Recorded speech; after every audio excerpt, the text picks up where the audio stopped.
I had a friend at court, brilliant man, genuinely, sharp, well-read, good company at dinner. And he was betrayed in various ways by various people, approximately every 18 months for the entire time I knew him. That's almost regular. Remarkably consistent. And each time,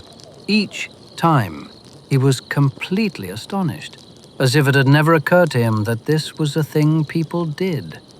What did he say when it happened? I never would have expected this from him. Not from him. And the previous 12 people? Different. They were different. This one he'd really trusted. The 13th man is always the one you really trust. He had a gift for it, honestly. An almost heroic capacity for starting fresh with each new person, completely unburdened by the previous evidence. Is that a flaw? I asked myself that. I'm not sure anymore. He was betrayed often, yes, but he also had more genuine friendships than anyone I knew, because he kept showing up with an open hand. There's something almost admirable about that. Stupid, but admirable. The line between the two is thinner than people think. The thing that actually puzzles me, not annoys, genuinely puzzles, is how shocked people are when someone acts according to their own nature. You know a man is careless, has always been careless. You ask him to look after something important, and he is, predictably, careless with it. And then you're angry. At him. At him, as if he'd changed the rules without telling you. To be fair, in the moment, it feels like a betrayal. It feels like a betrayal because you'd written a different story. He had a role in your story, and he failed to perform it correctly. And he was just being himself, completely unaware there was a script. Usually eating something while you're furious at him. Yes, completely untroubled. That part doesn't help. That part makes it considerably worse. I used to tell students, before you get angry at someone, ask yourself, does this person know what you expected of them? Clearly, not implied, not hinted at, not obvious to any reasonable person, actually communicated. And? 90 times out of 100, no. The expectation existed entirely in the one who was disappointed. That's a hard thing to sit with. Extremely hard, because it moves the problem somewhere inconvenient. Back to yourself. Which is where most problems live, if you look long enough. There's a version of this I find genuinely difficult, though. Not the careless friend or the unreliable acquaintance. Those I can reason my way through. The harder case is someone close. Someone who knows you well, who's seen the better parts of you, and still chooses the small thing. The mean thing. The unnecessary cruelty. That one is different. That one doesn't feel like carelessness. It feels deliberate. Sometimes it is. People get tired. They get afraid. They get small when they feel cornered. Doesn't make it right. But it's usually not about you as much as it feels like it is. I know that. I know it in my head considerably better than I know it in my heart. The heart is slower.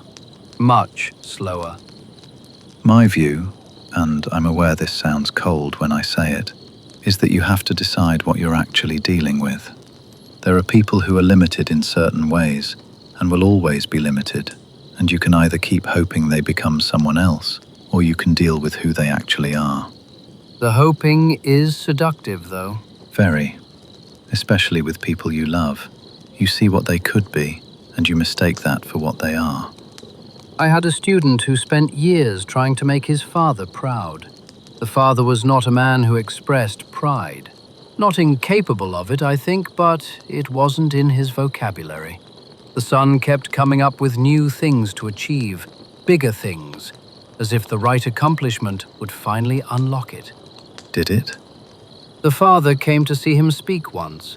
Large audience, went very well. After, the father said, "You could have projected more." The son was 43 years old, standing in front of a crowd of several hundred people who just applauded him for a quarter hour. And he went home that night feeling like he was 12. Because the one vote that counted wasn't cast. We can get very far in life and still be waiting for something we should have stopped waiting for a long time ago. The question is, what you do when you realize that. Grieve it, I think. Actually grieve it. Not talk yourself out of wanting it, just admit that you wanted it, that it isn't coming, and let that be sad for a moment. That's more feeling than I usually recommend. I know, but I've watched people skip that part and go straight to the philosophy. Expectations are the problem, detachment is the answer. And they say all the right things, and they're still furious underneath. Fair. You can use the ideas as another way to not feel the thing. Considerably neater than actually feeling it. I'll grant you that. The other side of this, and I don't want to be entirely gloomy about people, is that they also surprise you in the other direction. When you'd given up on someone, or never expected much, and they show up completely. That happens too. More than we remember, I think. We're better at storing the disappointments. The mind files betrayal under important documents. Kindness it leaves on the table. And then we think the world is mostly the filing cabinet. I had a student, not the most talented, not the sharpest, who one day, without being asked, spent an entire afternoon helping an old man move his things across the city, just because the man had no one else. Nobody knew about it. He didn't mention it. How did you find out? The old man told me, weeks later, almost in passing. And the student? Never brought it up, not once. Those are the ones that stay with you. They do. People are maddening and occasionally magnificent, and mostly just trying to get through the day, same as you. That's almost a policy. It's the only one that's held up for me. Expect the ordinary and let the good surprise you. And when they disappoint you? They were always going to. So were you, to someone. So was I. The question I keep returning to, who do you actually let close? After all of this, knowing what you know about people. Fewer, but more honestly. Yes, quality of attention rather than volume of company. I'd rather have 3 people who tell me the truth than 30 who tell me what the evening requires. I've had both, in large quantities. I know. How was it? The 30 were more comfortable. The 3 were more useful, and considerably harder to be around. That's usually how it goes. Strange thing, though, all of this, the attachment, the disappointment, the impossible expectations, I wouldn't trade it. The alternative is a very clean, very quiet, very empty life. No, the people are the whole thing, really, maddening as they are. Maddening as they are. You know what's funny? I spent years worrying about people, what they thought, what they'd take, what they'd do. And underneath all of that was something simpler. I was afraid of ending up with nothing.